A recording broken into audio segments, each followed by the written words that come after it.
ഓം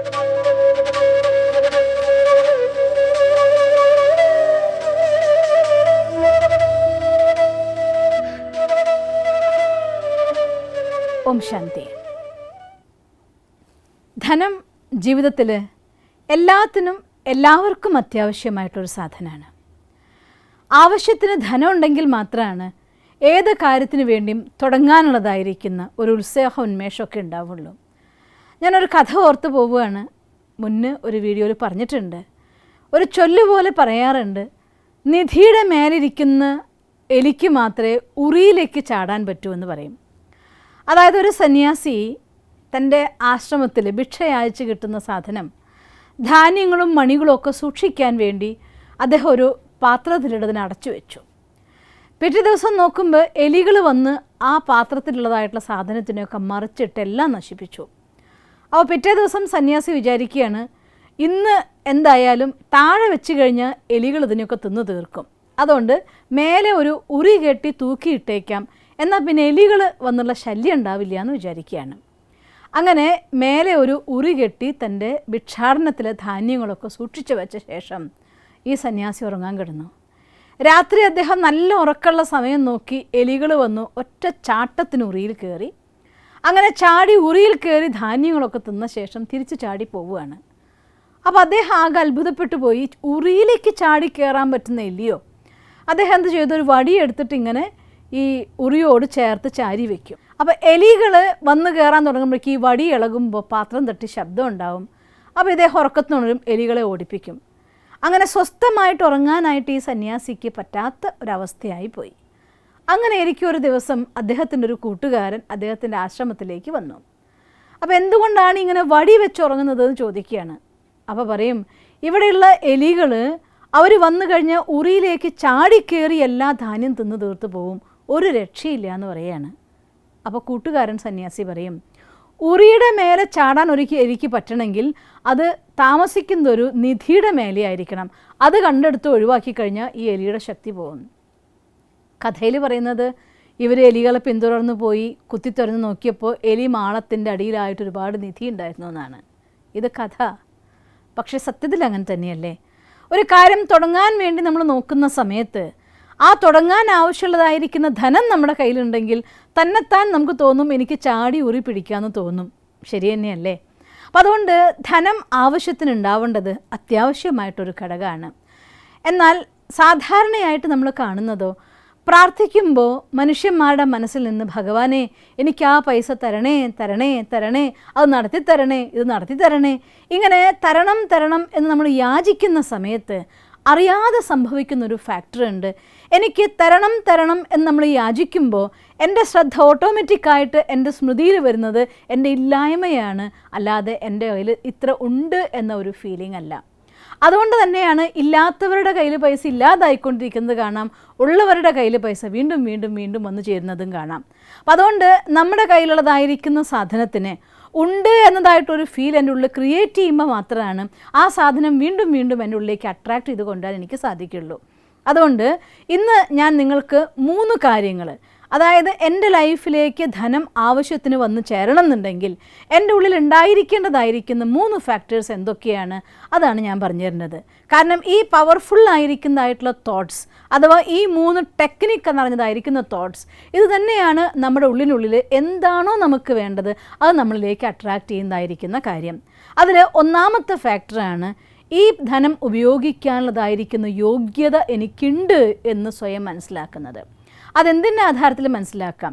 ഒന്ന് ചിന്തിച്ചു നോക്കൂ. ഈ പ്രപഞ്ചം എന്ന് പറയുന്നത് ഭഗവാന്റെ രചനയാണ്. ഈ സൃഷ്ടിയിലെ ഏതൊരു വസ്തുവും ഭഗവാന്റെ രചന തന്നെയാണ്. നമ്മൾ ഓരോരുത്തരും ആ ഈശ്വരൻ്റെ മക്കളുമാണ്.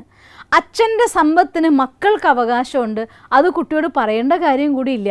അഥവാ കിട്ടിയിട്ടില്ലെങ്കിൽ മനുഷ്യന്മാർ കേസ് കൊടുക്കാൻ വേണ്ടി പോവും, എനിക്ക് അച്ഛൻ്റെ പൈസ കിട്ടേണ്ടതാണ്, കിട്ടിയിട്ടില്ല എന്ന്. ഒന്ന് ചിന്തിച്ചു നോക്കിയേ, എന്തിൻ്റെ ആധാരത്തിലാണ്? അത് എൻ്റെ സമ്പത്താണെന്നുള്ള ആധാരത്തിലാണെങ്കിൽ. എൻ്റെ മുത്തശ്ശൻ്റെ സമ്പത്താണെങ്കിൽ പറയേ വേണ്ട, ആ മുത്തശ്ശൻ്റെ സമ്പത്ത് എനിക്ക് തരാതിരിക്കാനായിട്ടുള്ള ഒരു നിയമങ്ങളും ഇല്ല, എനിക്കത് കിട്ടിയേ പറ്റൂ എന്ന് വാദിക്കുന്നു. ഏത് സമ്പത്തിൻ്റെ ആധാരത്തിൽ ചിന്തിച്ചു നോക്കിയേ, അതെൻ്റെ ബർത്ത് റൈറ്റ് ആണ് എങ്കിൽ അതിനെക്കുറിച്ച് എനിക്ക് പൂർണ്ണമായിട്ട് അവകാശമുണ്ട് എന്ന് നമ്മൾ മനസ്സിലാക്കുന്നു. ഇത് ഈ ജന്മത്തിൻ്റെ കാര്യമാണെങ്കിൽ നമ്മളെല്ലാവരും മനസ്സിലാക്കാതെ പോകുന്നൊരു സത്യമുണ്ട്. ഈ സൃഷ്ടി, പ്രപഞ്ചം ഭഗവാന്റെ രചനയാണ്. ഈ പ്രപഞ്ചത്തിലെ ഓരോ വസ്തുവും ഭഗവാന്റെ രചനയാണ്. ഈ ഭഗവാന്റെ കുട്ടിയാണ് ഞാനെന്ന ആത്മ അഥവാ ഞാനെന്ന വ്യക്തി. ഈ റോളിലേക്ക്, ഇങ്ങനൊരു ആക്ടിലേക്ക് എന്നെ പറഞ്ഞയച്ച ആൾ സ്വയം ഈശ്വരനാണ്. അപ്പോൾ ഈശ്വരൻ്റെ കുട്ടിയായ എനിക്ക് എന്ത് ധനമാണെങ്കിലും അത് അളവറ്റതായിരിക്കുന്ന സമ്പത്തും സുഖവും അനുഭവിക്കാനുള്ളതായിട്ടുള്ള റൈറ്റും നമുക്കുണ്ട്. ഈ പ്രപഞ്ചത്തിലേക്ക് ഭഗവാൻ നമ്മൾ ആദ്യമായിട്ട് പറഞ്ഞയച്ച സമയത്ത് അളവറ്റതായിരിക്കുന്ന ധനവും സമ്പത്തും നമുക്ക് തന്നു തന്നെ പറഞ്ഞയച്ചത്. ആ സമയത്ത് നമ്മുടെ മനസ്സിൻ്റെ തോട്ട്സും അത്രമാത്രം പെർഫെക്റ്റ് ആയിരുന്നതുകൊണ്ട്, എല്ലാ ഗുണങ്ങൾ കൊണ്ടും സമ്പന്നമായിരുന്നതുകൊണ്ട് ആ ധനവും സമ്പത്തും സുഖവും ഒക്കെ നമ്മൾ അളവറ്റ അനുഭവിച്ചവരുമാണ്. പക്ഷേ ജന്മജന്മാന്തരമായിട്ടുള്ള ആക്ടിവിറ്റീസിലൂടെ കടന്നു പോയപ്പോൾ ഓരോ ദിവസവും ഓരോ അനുഭവങ്ങളും നമ്മുടെ ബോധ മനസ്സിലും ഉപബോധ മനസ്സിലും റെക്കോർഡാവാൻ തുടങ്ങി. അതിലുണ്ടായിരുന്ന നെഗറ്റീവായിരിക്കുന്ന എക്സ്പീരിയൻസസ് എഗെയിൻ ആൻഡ് എഗെയിൻ അത്തരം ഫീലിങ്സ് അഥവാ അത്തരം എനർജി നമ്മുടെ ഉള്ളിലേക്ക് അട്രാക്റ്റ് ചെയ്ത് കൊണ്ടുവരികയും അങ്ങനെയാണ് നമ്മുടെയൊക്കെ ഉള്ളിൽ നിന്ന് എനിക്കിതെല്ലാം അനുഭവിക്കാനുള്ള അധികാരമുണ്ട്, ഇതെൻ്റെയാണ് എന്ന ഫീലിംഗ് നമ്മുടെ ഉള്ളിൽ നിന്ന് മിസ്സായി പോകുന്നത്. ഞാനൊരു കഥ കേട്ടിട്ടുണ്ട്. രാജകുമാരനെ വധിക്കാൻ വേണ്ടി ശത്രുക്കൾ വരുമ്പോൾ ആ റാണി രാജകുമാരനെ ഒരു കൊട്ടയിൽ കെടുത്തിയിട്ട് വേസ്റ്റ് സാധനങ്ങൾ കൊണ്ടുപോകണമെന്ന് പറഞ്ഞുകൊണ്ട് വീട്ടിലേക്ക് കൊണ്ടുപോവുകയാണ് തോഴി. അവിടെ ദാസി വളർന്നു കഴിഞ്ഞ് അവൻ രാജകുമാരനാണെന്ന് അവനെ അറിയിച്ചതോടു കൂടിയിട്ട് അവൻ്റെ മനസ്സിൻ്റെ ഉള്ളിൽ ഞാൻ രാജകുമാരനാണ്, ഇതെൻ്റെ രാജ്യമാണ്, ഇതെനിക്ക് നേടേണ്ടതാണ് എന്നതായിരിക്കുന്ന ആ ഒരു വാഞ്ച അവൻ്റെ ഉള്ളിൽ ശക്തിയെ ഉണർത്തുകയും മറ്റുള്ളവരെ ലീഡ് ചെയ്യാനുള്ള കപ്പാസിറ്റിനെ ഉണർത്തിയെടുക്കുകയും വീണ്ടും രാജ്യം പിടിച്ചെടുത്തതായിട്ടും ഈ ഒരു ആശയവുമായിട്ട് പല കഥകൾ നമ്മൾ കുട്ടിക്കാലത്ത് വായിച്ചിട്ടുണ്ടാവും, നോവൽസിൽ വായിച്ചിട്ടുണ്ടായിരിക്കും. ഇന്നും പല സ്റ്റോറീസും ആ രീതിയിൽ ക്രിയേറ്റ് ചെയ്ത് കൊണ്ടുവന്നുകൊണ്ടിരിക്കുന്നുണ്ട്. തീർച്ചയായിട്ടും അതിൻ്റെ പിന്നിലെ സീക്രട്ട് എന്താണെന്നറിയോ? ഇതെൻ്റെയാണ് എന്നും ഞാനിതിന് അവകാശപ്പെട്ടതാണ് എന്നുള്ളതായിരിക്കുന്ന ബോധം നമ്മളുള്ളിൽ വരുമ്പോൾ തന്നെത്താൻ ആ ടൈപ്പ് ഓഫ് പോസിറ്റീവായിട്ടുള്ള high level energy, higher vibrations നമ്മളുള്ളിൽ നിന്ന് വരാനായിട്ട് തുടങ്ങും. അതുകൊണ്ട് ഞാൻ ദരിദ്രനാണ്, ഞാൻ ഇങ്ങനെയുള്ളൊരു വീട്ടിൽ ജനിച്ചതാണ്, ഞാൻ മിഡിൽ ക്ലാസ് ഫാമിലിയാണ്, എൻ്റെ വീട്ടുകാരല്ലധികം പൈസ ഉണ്ടായിരുന്നില്ല, ഇത്തരം എല്ലാ തോട്ട്സിനെയും അതിജീവിച്ചുകൊണ്ട് എനിക്കിത് അനുഭവിക്കാനുള്ള അവകാശമുണ്ടെന്നും അതിനുള്ള യോഗ്യത എനിക്കുമുണ്ട് എന്നതായിരിക്കുന്ന തോട്ട്. മറ്റൊരു ഭാഷയിൽ പറയുകയാണെങ്കിൽ ഞാൻ മാസ്റ്റർ വിശ്വരചയിതാവാണ്, അതുകൊണ്ട് ഇതെല്ലാം അനുഭവിക്കാനുള്ള സ്വാതന്ത്ര്യം, അത് അധികാരം എനിക്കുണ്ട്. എങ്ങനെ തോട്ട് ക്രിയേറ്റ് ചെയ്യണം? ഞാൻ മാസ്റ്റർ വിശ്വരചയിതാവാണ്, ഈ ധനവും സമ്പത്തും എല്ലാം തന്നെ എൻ്റെ ജന്മസിദ്ധ അവകാശമാണ്. ഒരിക്കൽ കൂടെ ഞാൻ പറയുകയാണ്, ഞാൻ മാസ്റ്റർ രചയിതാവാണ്, ഈ ധനവും സമ്പത്തും എല്ലാം തന്നെ എൻ്റെ ജന്മസിദ്ധ അധികാരമാണ്, ഞാൻ ഇതിന് യോഗ്യതയുണ്ട്, എനിക്കിതുള്ളതാണ്, ഇതെൻ്റെയാണ്. ഈ ഒരു തോട്ട് എത്ര തവണ നമ്മളുള്ളിൽ നിന്ന് വരുന്നുണ്ടോ അത്രയും നമ്മളുള്ളിൽ നിന്ന് ശക്തിശാലിയായിക്കൊണ്ട് സമ്പന്നനാണ് എന്ന ഫീലിംഗ് നമ്മൾ ക്രിയേറ്റ് ചെയ്യപ്പെടും.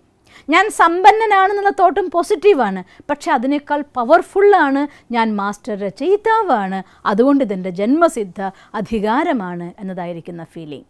ചിന്തിച്ചു നോക്കൂ, നിങ്ങൾ രാവിലെ ഉണർന്ന ഉടനെ തന്നെ അഥവാ സാമ്പത്തികമായിട്ടുള്ള പ്രശ്നം നിങ്ങൾക്കുണ്ടെങ്കിൽ, ഞാൻ പലരെയും കണ്ടിട്ടുണ്ട്, നല്ല ഹാർഡ് വർക്കിംഗ് ആയിട്ടുള്ള ആളുകൾ, നല്ല ടാലൻ്റ് ഉള്ള ആളുകൾ, എന്നിട്ടും അവരെ ഹാർഡ് വർക്ക് അവർ നിരന്തരമായി ഹാർഡ് വർക്ക് ചെയ്തിട്ടും അവർക്ക് അത്രയും കഴിവുകൾ ഉണ്ടായിട്ടും അവരുടെ അടുത്തേക്ക് വേണ്ടത്രതായിട്ടുള്ള ധനം അവർക്ക് ആർജിക്കാൻ പറ്റാതെ കഷ്ടപ്പെട്ടുകൊണ്ട് തന്നെ ജീവിതം മുന്നോട്ട് കൊണ്ടുപോകുന്ന ഒരുപാട് പേരെ കണ്ടിട്ടുണ്ട്. കാരണം എന്താണെന്നറിയോ? അവർക്ക് ഹാർഡ് വർക്ക് ചെയ്യുന്നുണ്ട്, അവർക്ക് ആ ടാലൻ്റ് ഉണ്ട്, പക്ഷെ അവർ ഉള്ളിൽ നിന്ന് ആ ശക്തമായിരിക്കുന്ന സങ്കല്പത്തിന് കൂടെ ചേർക്കാൻ സാധിക്കുന്നില്ല. അതുകൊണ്ടാണ് അത്രയും കഠിനമായിരിക്കുന്ന പരിശ്രമത്തിന് ശേഷവും ധനം അവരുള്ളിലേക്ക് അട്രാക്റ്റ് ചെയ്യാൻ വരാത്തതിൻ്റെ ഒന്നാമത്തെ കാരണം. അതുകൊണ്ട് ഇന്ന് ഈ നിമിഷം മുതൽ നമുക്ക് നമ്മുടെ മറ്റെല്ലാ തോട്ട്സിനെയും മുറിച്ച് കളഞ്ഞേക്കണം അഥവാ കത്തിച്ച് കളഞ്ഞേക്കണം. ഞാൻ ഈശ്വരൻ്റെ മഹാവാക്യം ഓർത്തു പോകും. ഒരു വീക്ക്നെസ് അഥവാ ഒരു കാര്യത്തെ ഇല്ലാതാക്കണം എന്നുണ്ടെങ്കിൽ, ഒരു വിത്ത് ഒരിക്കലും മുളയ്ക്കാതിരിക്കണമെങ്കിൽ അതിനെ കത്തിച്ച് ഭസ്മമാക്കി വെള്ളത്തിൽ കൊണ്ട് ഒഴുക്കിക്കളയാൻ, അതുപോലെ നമ്മുടെ ആ പഴയ സങ്കല്പം, ഞാൻ സാധാരണ കുടുംബത്തിലെയാണ്, എൻ്റെ കയ്യിലധികം പൈസയൊന്നുമില്ല, ഞാൻ മിഡിൽ ക്ലാസ് ഫാമിലിയാണ്, എന്നെക്കൊണ്ടാവില്ല, ഇങ്ങനെയുള്ളതായിരിക്കുന്ന എല്ലാ സങ്കല്പങ്ങളും ഉണ്ടല്ലോ, എല്ലാത്തിനും കൂടി നമുക്ക് കത്തിക്കുക. നിങ്ങൾക്ക് കഴിയുമെങ്കിൽ അത്തരം നിങ്ങളുടെ മനസ്സിലുള്ളതായിരിക്കുന്ന എല്ലാ സങ്കല്പങ്ങളെയും ഒരു വലിയ ഷീറ്റ് എടുത്തിട്ട് മുഴുവൻ എഴുതി നിറച്ചോ, എന്നിട്ട് കൊണ്ടുപോയിട്ട് അഗ്നികുണ്ഡത്തിൽ സമർപ്പിക്കുക. കത്തിപ്പോയി, ഇതൊന്നും ഇനി എന്നെ ബാധിക്കില്ല എന്ന് ഉറച്ചു നിശ്ചയിക്കൂ. എന്നിട്ട് തോട്ട് ക്രിയേറ്റ് ചെയ്യൂ. ഞാൻ മാസ്റ്റർ രചയിതാവാണ്, ഈ ധനവും സമ്പത്തും എല്ലാം എൻ്റെ ജന്മസിദ്ധ അധികാരമാണ്.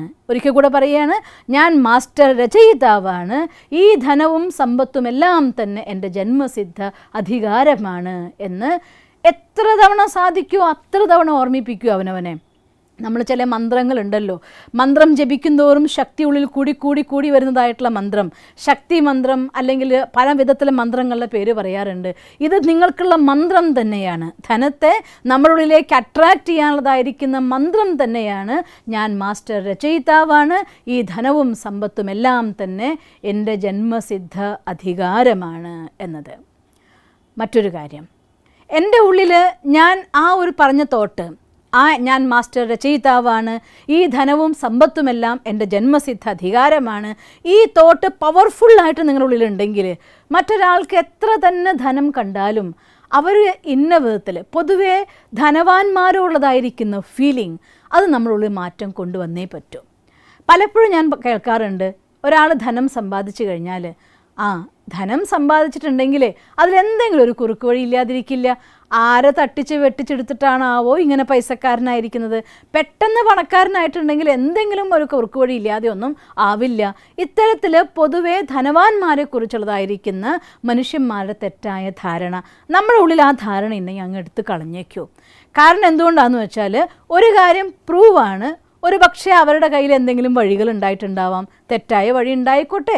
പക്ഷേ ഞാൻ എന്തിന് അവരുടെ തെറ്റിനെ കണ്ടുകൊണ്ട് എൻ്റെ ഉള്ളിലെ പോസിറ്റീവ് എനർജീനെ നശിപ്പിക്കണം?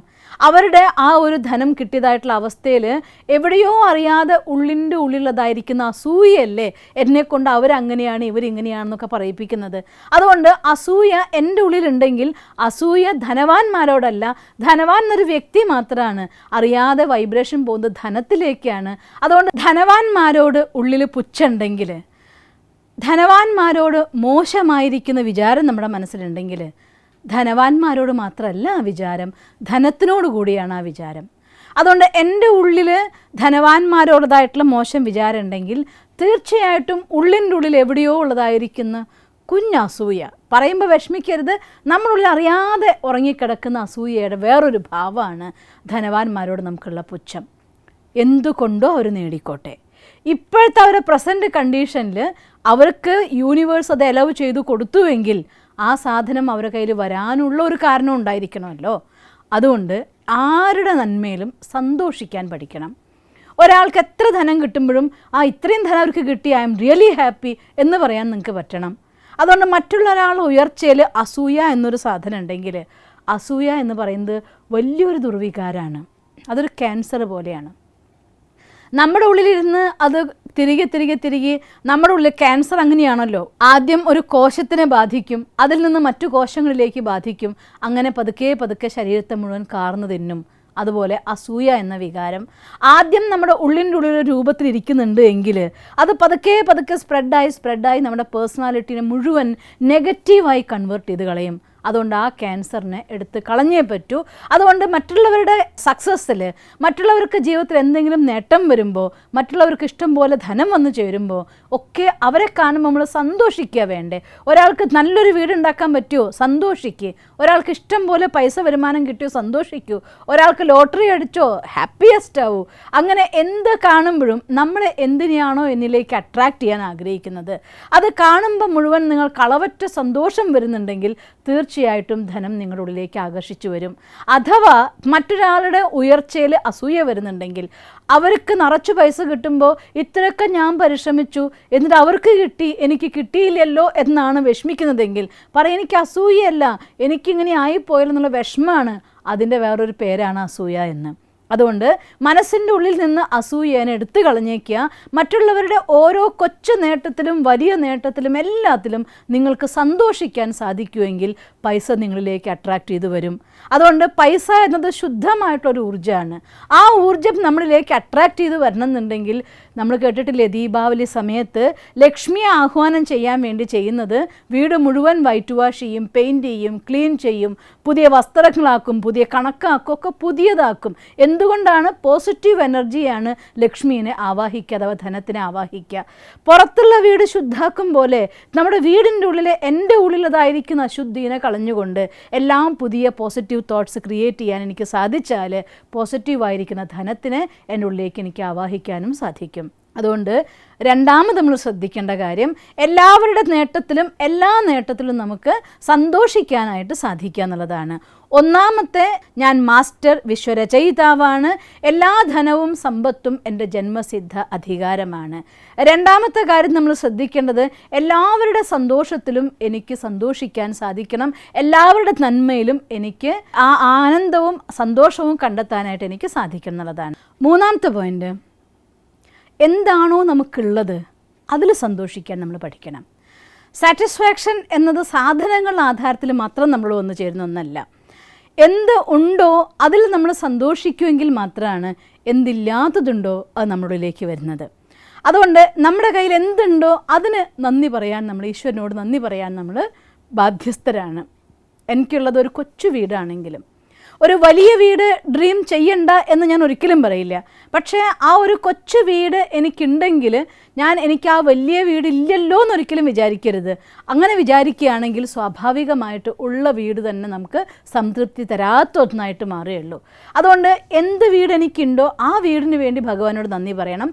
നമ്മുടെ ഹൃദയത്തിൽ നിന്ന് സംതൃപ്തിയുടെ ഒരു വൈബ്രേഷൻ മാത്രമേ വരാവൂ. സംതൃപ്തമായ വൈബ്രേഷന് മാത്രമേ മറ്റൊരു പോസിറ്റിവിറ്റിയെ നമ്മളിലേക്ക് ആകർഷിക്കാൻ കഴിയുള്ളൂ. അതുകൊണ്ട് ഒരു ചെറിയ വീടേ നമുക്കുള്ളൂ, അതിലും നമ്മൾ ഹാപ്പിയാണ്. ഒരു ചെറിയ വരുമാനമേ നമുക്കുള്ളൂ, അതിലും നമ്മൾ ഹാപ്പിയാണ്. നമ്മൾ ഹാപ്പിയാണ് എന്ന് പറഞ്ഞതിൻ്റെ അർത്ഥം വേറൊരു കാര്യത്തെ നമ്മൾക്ക് അട്രാക്റ്റ് ചെയ്യില്ല എന്നോ ഒരു പോസിറ്റീവ് എനർജി നമ്മൾ സ്വീകരിക്കില്ല എന്നോ അല്ല. പക്ഷേ എനിക്ക് ഇതേ ഉള്ളൂ എന്നുള്ള വിചാരം വന്നു കഴിഞ്ഞാൽ അതോടുകൂടി എനിക്കില്ല എന്നതായിട്ടുള്ള ഫീലിംഗ് ക്രിയേറ്റ് ചെയ്യപ്പെടും. നമ്മുടെ ഉള്ളിലേക്ക് ആ പോസിറ്റീവ് തോട്ട് അട്രാക്റ്റ് ചെയ്യാതിരിക്കുകയും ചെയ്യും. അതുകൊണ്ട് എന്തുണ്ടോ അതിനൊക്കെ നന്ദി പറഞ്ഞുകൊണ്ടിരിക്കൂ.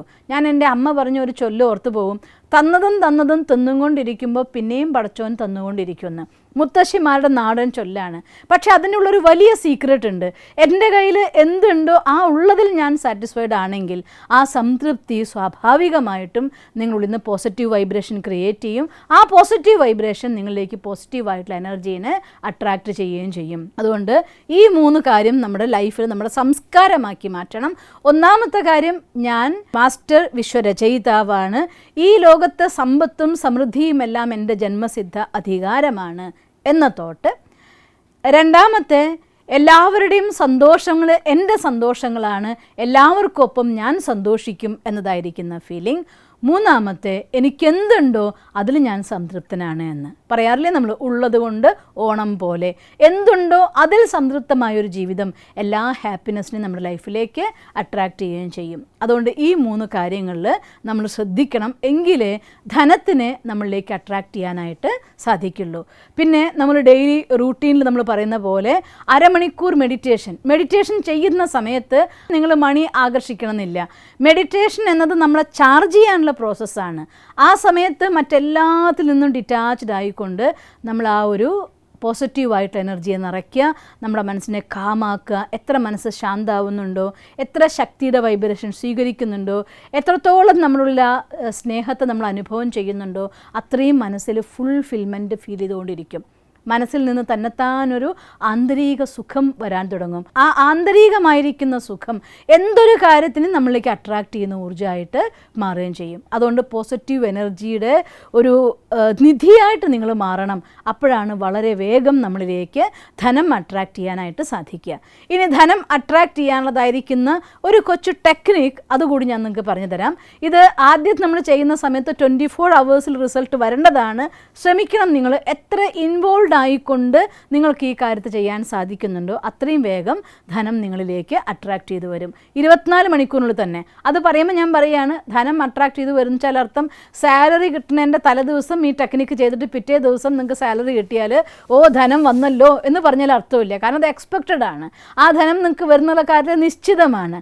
അതേസമയം അൺഎക്സ്പെക്റ്റഡ് ആയിട്ട് സാധനം വാങ്ങാൻ നിങ്ങൾ പോകുന്ന ഒരു ഗിഫ്റ്റ് കൂപ്പൺ അവിടെ നിന്ന് കിട്ടുന്നു, അതിൻ്റെ എക്സ്ട്രാ എമൗണ്ട്, അത് നിങ്ങൾക്ക് അൺഎക്സ്പെക്റ്റഡ് ആയിട്ട് വന്നു ചേരുന്നതാണ്. നമുക്കൊരാൾ പൈസ തരാനുണ്ട്, അയാളുടെ പൈസ കിട്ടും നമ്മൾ പ്രതീക്ഷിച്ചിട്ടേ ഇല്ലായിരുന്നു, ആ സമയത്ത് ആ പൈസ നമുക്ക് വന്നു ചേർന്നു, അതും നമുക്കൊരു അൺഎക്സ്പെക്റ്റഡ് ആയിരിക്കുന്ന മണിയാണ്. അതിന് നമുക്ക് നമ്മുടെ മാനിഫെസ്റ്റേഷൻ്റെ റിസൾട്ടായിട്ട് നമുക്ക് പറയാം. അതല്ലെങ്കിൽ ആരെങ്കിലും നിങ്ങൾക്ക് എന്തെങ്കിലും ഗിഫ്റ്റായിട്ട് മണി കൊണ്ട് തരികയാണെങ്കിൽ അതിനും നമുക്ക് പറയാം ഇത് അൺഎക്സ്പെക്റ്റഡ് ആയിട്ടുള്ള മണിയാണ്. നമ്മൾ പ്രതീക്ഷിച്ചിരിക്കുന്നതായിരിക്കുന്ന ആ ഒരു വഴികളിലല്ലാതെ എക്സ്ട്രാ മണി നമ്മുടെ അടുത്ത് വന്ന് ചേരുകയാണെങ്കിൽ അത് നമുക്ക് മാനിഫെസ്റ്റേഷൻ്റെ റിസൾട്ട് എന്ന് പറയാം. എങ്ങനെയാണ് മാനിഫെസ്റ്റ് ചെയ്യുക എന്നുള്ളത് ഞാൻ നിങ്ങൾക്ക് കാണിച്ചു തരാം. ഇത് 2000 രൂപയുടെ ഒരു നോട്ടാണ്. 2000 തന്നെ വേണം എന്ന് നിർബന്ധമൊന്നുമില്ല. 2000 500 ഏതെങ്കിലും ഒരു നോട്ട് കയ്യിലെടുക്കുക. അത് കഴിഞ്ഞ ശേഷം, കാരണം നമ്മളുടെ വിഷ്വലൈസേഷനിൽ പൂർണ്ണമായിട്ടും മണി നമ്മളിലേക്ക് അട്രാക്റ്റ് ചെയ്യാൻ വേണ്ടി പോവുകയാണ്.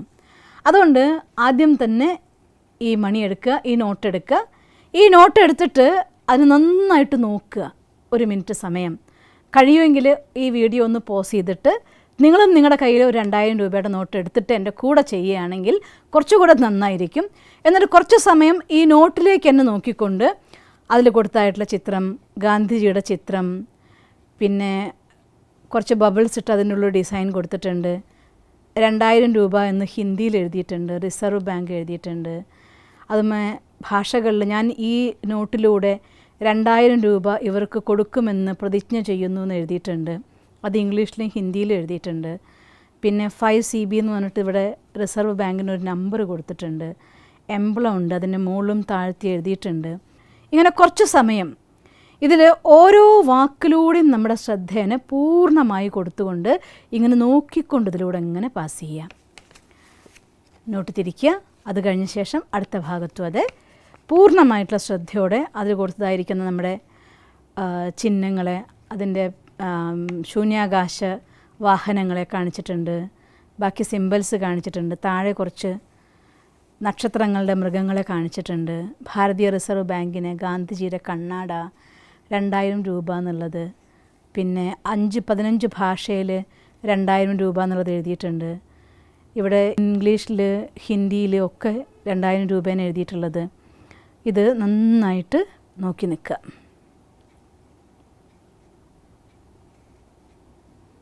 രണ്ടായിരത്തിന് നോട്ടിൽ മംഗൾയാൻ എഴുതിയിട്ടുണ്ട്. നമ്മുടെ ചന്ദ്രനിലേക്ക്, അതാ ചന്ദ്രയാൻ. എല്ലാ നാളുകാരുടെയും സിംബൽസിനെ ഇതിൽ കാണിച്ചിരിക്കുകയാണ്. കുറേ ചിത്രങ്ങളുണ്ട്. ഇങ്ങനെ പൂർണ്ണമായിട്ട് ഈ നോട്ടിന് നോക്കിക്കഴിഞ്ഞ ശേഷം കണ്ണുകളടയ്ക്കുക. കണ്ണുകളടച്ചിട്ട് നമ്മുടെ മുന്നിൽ കാണുക. ആ നോട്ട് നമ്മുടെ മുന്നിൽ ഇതാ വന്നിട്ടുണ്ട്. മനസ്സിലേക്ക് പൂർണ്ണമായിട്ട് ആ നോട്ടിൻ്റെ ചിത്രത്തെ കാണുക. ആ 2000 രൂപയുടെ നോട്ട്, അതിൻ്റെ ചിത്രം, ഗാന്ധിയുടെ തല എഴുതിയിട്ടുള്ളത്, മറുഭാഗത്തെ ചന്ദ്രയാൻ്റെ ചിത്രം, 15 ഭാഷകളിൽ എഴുതിയത്,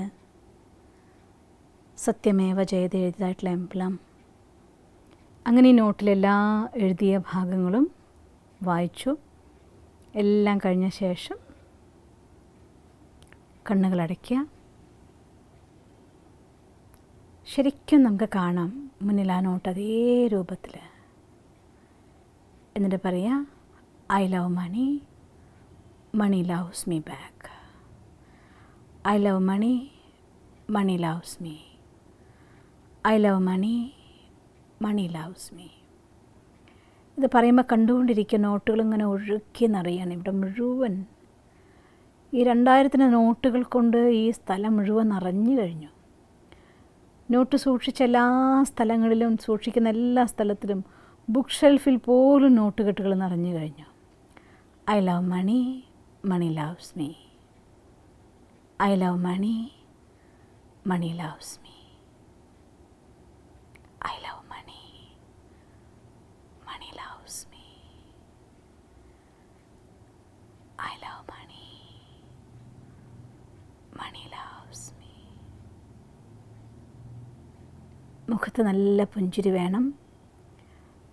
ആ സന്തോഷം, പൈസ ഒഴുകി നിറഞ്ഞതിൻ്റെ ഹാപ്പിനെസ്, ആ സമൃദ്ധിയുടെ സുഖം എല്ലാം കണ്ണിലും മനസ്സിലും മുഖത്തും ചിരിയിലും എല്ലാം നിറഞ്ഞു നിൽക്കണം. I love money, money loves me. I love money, money loves me. ഇങ്ങനെ കുറച്ച് സമയം എഗെയിൻ ആൻഡ് എഗെയിൻ ഇത് കണ്ടുകൊണ്ട് എത്ര സമയം നിങ്ങൾക്കിത് കണ്ടിരിക്കാൻ പറ്റുന്നു അത്ര സമയം ഇതിനെ കണ്ടിരിക്കുക. അറ്റ്ലീസ്റ്റ് ഒരു 7 to 15 ടൈംസ് എങ്കിലും ഇത് റിപ്പീറ്റ് ചെയ്ത് കാണുക. അത് കഴിഞ്ഞ ശേഷം കിടന്നുറങ്ങിക്കോളൂ. നാളെ തീർച്ചയായിട്ടും നിങ്ങൾക്കൊരു ഗിഫ്റ്റ് ആയിക്കൊണ്ട് ഏതെങ്കിലും ഒരു എമൗണ്ട് നിങ്ങളുടെ അടുത്ത് വരുന്നതായിരിക്കും. ഇതെത്ര കീനായിക്കൊണ്ട് ശ്രദ്ധയോട് കൂടിയിട്ട് എത്ര ഇൻവോൾവ് ആയിക്കൊണ്ട് നിങ്ങൾ അട്രാക്റ്റ് ചെയ്തിട്ടുണ്ടോ അത്രയും വേഗം ആ കാര്യം ധനം നമ്മുടെ അടുത്തേക്ക് ഒഴുകിയെത്തിയിരിക്കും. അതിൽ യാതൊരു സംശയവുമില്ല. ഒപ്പം ഞാൻ നിങ്ങൾക്കൊരു മണി അട്രാക്റ്റിംഗ് കമൻട്രി കൂടെ പറയുന്നുണ്ട്. ആ കമൻട്രി ദിവസവും നിങ്ങൾക്ക് എമർജൻസി പൈസ വേണമെന്നുണ്ടെങ്കിൽ ഉറങ്ങുന്നേക്കാൾ മുന്നേ ആ കമൻട്രി കേട്ട് അത് ഫീൽ ചെയ്ത് ഉറങ്ങിയേക്കണം. എന്നാൽ തീർച്ചയായിട്ടും പണം നിങ്ങളിലേക്ക് അട്രാക്റ്റ് ചെയ്ത് വരും. ഓം ശാന്തി.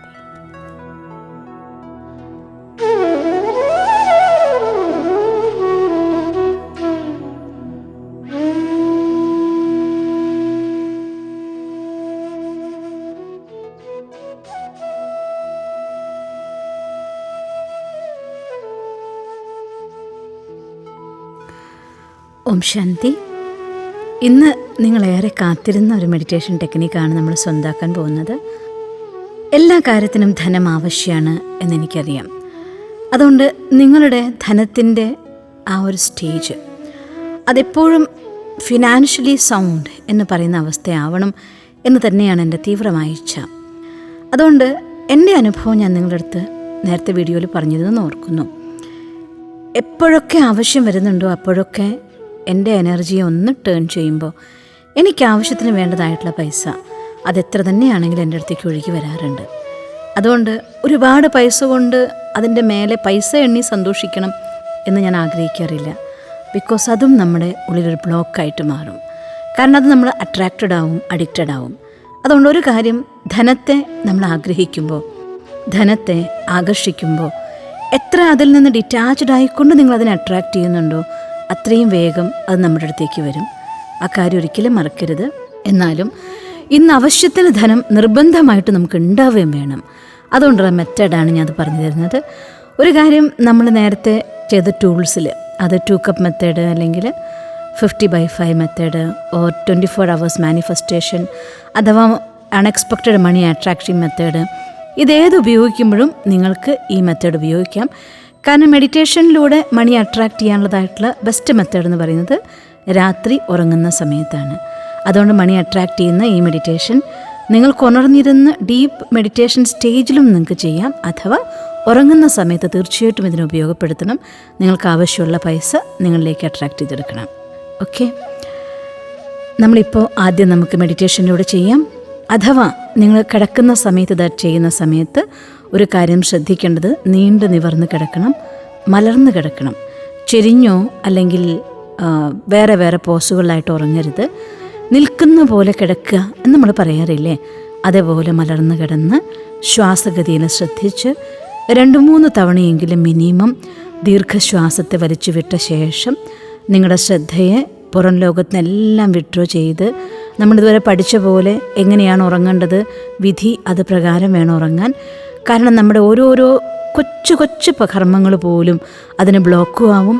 നമ്മുടെ കൊച്ചു കർമ്മങ്ങൾ പോലും അതിനെ അട്രാക്റ്റ് ചെയ്യുകയും ചെയ്യും. അതുകൊണ്ട് കത്തെഴുതി മനസ്സിനെ ഭാരമില്ലാതാക്കി നമ്മുടെ പ്ലാനിങ് എല്ലാം കഴിഞ്ഞ് മനസ്സിനെ വാണ്ടറിങ്ങിൽ നിന്ന് രക്ഷിച്ച് ഫ്രഷായിട്ടുള്ള ശരീരത്തോടെ ഫ്രഷായ മനസ്സോടെ കംപ്ലീറ്റ് റിലാക്സ്ഡായി മെഡിറ്റേഷന് ശേഷം നിങ്ങളുടെ കിടക്കയിൽ കിടന്ന് നിങ്ങളിരിക്കുന്ന പോലെ നിൽക്കുന്ന പോലെ കിടക്കുക. കൈകളെ 2 നിവർത്തി റിലാക്സ് ചെയ്ത് വയ്ക്കുക. ശരീരത്തെ പൂർണ്ണമായിട്ടും കാലിൻ്റെ പെരുവിരൽ മുതൽ തലവരെയുള്ള ഭാഗത്ത് റിലാക്സ് ചെയ്തെടുക്കുക. പതുക്കെ ശ്രദ്ധേനെ ഭ്രൂമധ്യത്തിലേക്ക് കൊണ്ടുവരിക. നമുക്ക് മറ്റെല്ലാ ഭാഗത്തു നിന്നും ഇപ്പോൾ ശ്രദ്ധയെ പൂർണ്ണമായും ഉൾവലിച്ചിരിക്കുന്നു. വളരെ സുഖകരമായ അവസ്ഥയിൽ കിടക്കയിൽ നമ്മുടെ ശരീരം കിടക്കുന്നുണ്ട്. ഭ്രൂമധ്യത്തിൽ തീക്ഷ്ണ പ്രകാശത്തോടുകൂടി ഞാനിന്ന് ആത്മാ പ്രകാശിച്ചുകൊണ്ടിരിക്കുന്നു.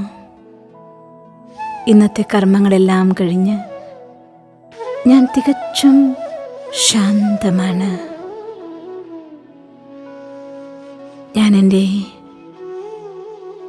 സമ്പൂർണമായ സാമ്പത്തിക സ്ഥിതി നേടിയെടുത്ത എൻ്റെ അവസ്ഥയെ ഇപ്പോഴെൻ്റെ മനസ്സിലേക്ക് കൊണ്ടുവരികയാണ്. ആവശ്യത്തിനുള്ള ധനം, ഒരിക്കലും റീതിങ്കിങ് വേണ്ടി വരാത്ത പ്ലാനുകൾ, ആരെയും സഹായിക്കാൻ വിധം ശക്തമായ ധനത്തിൻ്റെ കരങ്ങൾ എൻ്റെ കൂടെയുണ്ട്. ഒരിക്കലും ഞാൻ ധനത്തിനെ ദുർവിനിയോഗം ചെയ്യുകയില്ല. അനാവശ്യമായ ആഹാരത്തിനും തമോ പ്രധാനമായ കർമ്മങ്ങൾക്കും വേണ്ടി ഞാൻ എൻ്റെ ധനം ഉപയോഗിക്കുകയില്ല. ധനം അത് ഊർജമാണ്, പോസിറ്റീവ് എനർജിയാണ്. ധനം എന്നും എന്നെ സ്നേഹിക്കുന്നുണ്ട്. ഞാൻ ധനത്തിനെയും സ്നേഹിക്കുന്നു. ഞാൻ ധനികരോടും വിജയം നേടുന്നവരോടും പൂർണ്ണമായും സ്നേഹമുള്ളവരാണ്.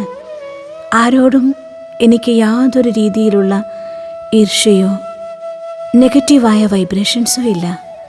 എല്ലാവരും അവനവൻ്റെ കർമ്മം കൊണ്ട് സൗഭാഗ്യം നേടുന്നവരാണ്. ഞാൻ എല്ലാവരെയും ആദരിക്കുന്നു, എല്ലാവരെയും സ്നേഹിക്കുന്നു, ധനത്തെ സ്നേഹിക്കുന്നു. ധനം പോസിറ്റീവ് എനർജിയാണ്. ഞാൻ ധനത്തെ സ്നേഹിക്കുന്നു, ധനം എന്നെ സ്നേഹിക്കുന്നു.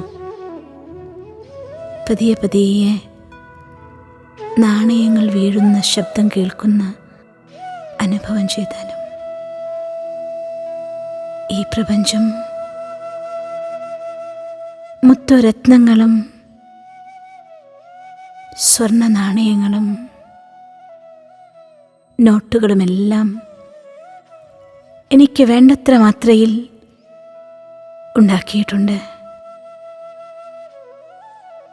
ഇതെല്ലാം തന്നതിന് ഞാൻ പ്രപഞ്ചത്തോടും പരമാത്മാവിനോടും നന്ദി പറയുകയാണ്.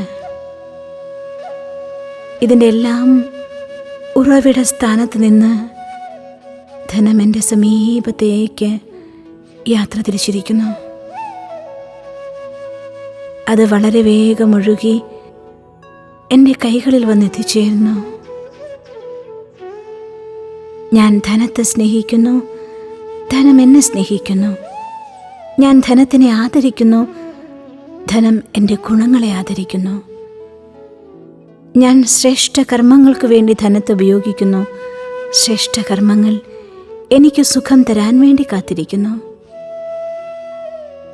ഞാൻ ധനത്തിനെ പാപകർമ്മങ്ങൾക്കൊരിക്കലും ഉപയോഗിക്കുകയില്ല. അതുകൊണ്ട് തന്നെ ധനമെന്ന പോസിറ്റീവ് എനർജി എന്നെ തേടി ഒഴുകി വരികയാണ്. ധനം ഒരിക്കലും ചീത്തയല്ല. ധനം ഏറ്റവും നല്ലതാണ്. ധനദേവി ഏറ്റവും നല്ലതാണ്. ഞാൻ എൻ്റെ കർമ്മത്തിലൂടെ ധനത്തിനെ ഈ സൃഷ്ടിക്ക് മുഴുവൻ സുഖം നൽകാൻ വിധം ഉപയോഗിക്കുന്നതാണ്. ഞാൻ ഈ ധനത്തിലൂടെ എൻ്റെ ജീവിതത്തെ ശ്രേഷ്ഠ കർമ്മങ്ങൾക്കുള്ള മാധ്യമമാക്കി മാറ്റുന്നതാണ്. ഈ പ്രപഞ്ചത്തിനോടും സൃഷ്ടിയോടും സൃഷ്ടികർത്താവിനോടും ഞാൻ എപ്പോഴും നന്ദിയുള്ളവളാണ്. ഞാൻ ധനത്തെ സ്നേഹിക്കുന്നു, ധനം എന്നെ സ്നേഹിക്കുന്നു. ധനം എന്നിലേക്ക് ഒഴുകി വരുന്നത് ഞാൻ കാണുന്നുണ്ട്. പതിയെ പതിയെ മുത്തുരത്നങ്ങളും സ്വർണ്ണ നാണ്യങ്ങളും നോട്ടുകളുമെല്ലാം ഒഴുകി വരുന്നത് അനുഭവം ചെയ്യൂ. ഈ പ്രപഞ്ചം അതിൻ്റെ സർവ്വസമ്പത്തുകൾ കൊണ്ടും എന്നെ അനുഗ്രഹിക്കുകയാണ്. ഭഗവാൻ രാത്രിയുടെ ഏകാന്തമായ യാമങ്ങളിൽ എൻ്റെ ഈ ശുദ്ധമായ സങ്കല്പങ്ങളെ സ്വീകരിച്ചിരിക്കുന്നു. അതിൻ്റെ സന്തോഷമായി ധനം എന്നിലേക്ക് വളരെ വേഗം ഒഴുകിയെത്തിയിരിക്കുന്നു. Thanks God, thanks universe, thanks God, thanks universe. I'm really happy. I'm really healthy. I am really wealthy. Thank you, thank you, thank you. ഇത് നിങ്ങൾക്ക് ഉറങ്ങുന്ന സമയത്ത് ചെയ്യാനുള്ളതായിരിക്കുന്ന കമൻട്രിയാണ്. ഇതെത്ര തവണ അത് പതുക്കെ ഒഴുകി വരുന്നത് കണ്ട് കണ്ട് നിങ്ങൾക്ക് ഉറങ്ങാൻ സാധിക്കുമോ? ഡീപ്പ് സ്ലീപ്പിലേക്ക് പോകും വരെ ആൽഫ സ്റ്റേജിൽ ഇത് നിങ്ങൾ എക്സ്പീരിയൻസ് ചെയ്ത് കഴിയുമ്പോൾ വളരെ വേഗം ധനം നമ്മുടെ അടുത്തേക്ക് ഒഴുകി വരാനുള്ളതായ രീതിയിലുള്ള സാഹചര്യങ്ങൾ, ചാൻസസ്, നിങ്ങളുടെ ബിസിനസ് ഡെവലപ്മെൻറ്റ് അഥവാ നിങ്ങളുടെ കരിയറിലുള്ളതായിരിക്കുന്ന പ്രമോഷൻ, ഇതൊക്കെ വളരെ വേഗം നിങ്ങളെ തേടി എത്തിച്ചേരുന്നതാണ്. ഒരു കാര്യം കൂടിയുണ്ട്. ഇനി മറ്റൊന്ന്, നമ്മുടെ മെഡിറ്റേഷൻ സ്റ്റേജിൽ ചെയ്യുന്ന സമയത്ത് എങ്ങനെ വിഷ്വലൈസ് ചെയ്യണം, ആ വിഷ്വലൈസേഷൻ കൂടെ ഇതിൻ്റെ കൂടെ ചേർക്കുന്നുണ്ട്. ഒപ്പം ഞാൻ നിങ്ങൾക്ക് അതിൻ്റെ കൂടെ ചെയ്യാനുള്ള കമൻട്രി കൂടി പറഞ്ഞു തരുന്നതാണ്. ഒരിക്കൽ കൂടെ നമ്മുടെ മെഡിറ്റേഷൻ മുറിയിലേക്ക് ശരീരത്തെ അയച്ചിട്ട രീതിയിലിരുന്നാലും ടോട്ടൽ റിലാക്സ്ഡ്, കംപ്ലീറ്റ് റിലാക്സ്ഡ്. കാലിൻ്റെ പെരുവിരൽ മുതൽ തലയുടെ അറ്റം വരെയുള്ള എല്ലാ ഭാഗങ്ങളും കംപ്ലീറ്റ് റിലാക്സ്ഡ്. ശ്രദ്ധയെ ഭ്രൂമധ്യത്തിലേക്ക് കൊണ്ടുവന്നാലും ഞാൻ മാസ്റ്റർ സർവശക്തിവാനായ ആത്മാ സപ്തവർണ്ണങ്ങളിൽ തിളങ്ങുന്ന വെള്ളി നക്ഷത്രം പോലെ ഭ്രൂമധ്യത്തിൽ പ്രകാശിച്ചുകൊണ്ടിരിക്കുന്നു. സർവശക്തനായ ഭഗവാൻ എൻ്റെ തലയ്ക്കു മുകളിൽ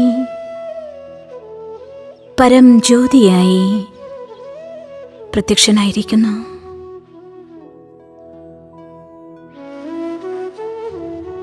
സർവശക്തനായ ഭഗവാനിൽ നിന്നും എൻ്റെ ശ്രേഷ്ഠ കർമ്മങ്ങളുടെ ഫലമായ സുഖമനുഭവിക്കാനുള്ള വരദാനം പ്രകാശകിരണങ്ങളായി ആത്മാവിൽ നിറഞ്ഞ് ശരീരം മുഴുവൻ വ്യാപിച്ച്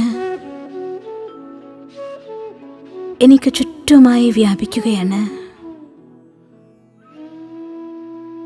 ആ പ്രകാശകിരണങ്ങളിൽ അനന്തമായ സമ്പാദ്യം എൻ്റെ ശ്രേഷ്ഠ കർമ്മങ്ങൾക്കുള്ള സപ്പോർട്ടായി എന്നിൽ വന്ന് പതിക്കുകയാണ്.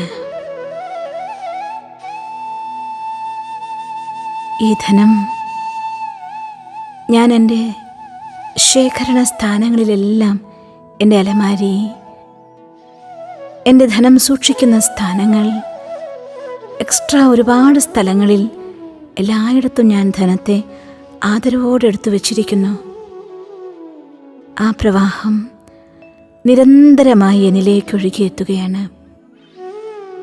ആ പ്രകാശധാരയിൽ എനിക്ക് ചുറ്റും ധനം നോട്ടുകളായും നാണയങ്ങളായും മുത്തുരത്നങ്ങളായും ഒഴുകി നിറയുകയാണ്. ഹൃദയം കൊണ്ട് ഈശ്വരനോട് നന്ദി പറഞ്ഞ് ആദരവോടെ ധനത്തെ ഞാൻ സ്വീകരിക്കുന്നു.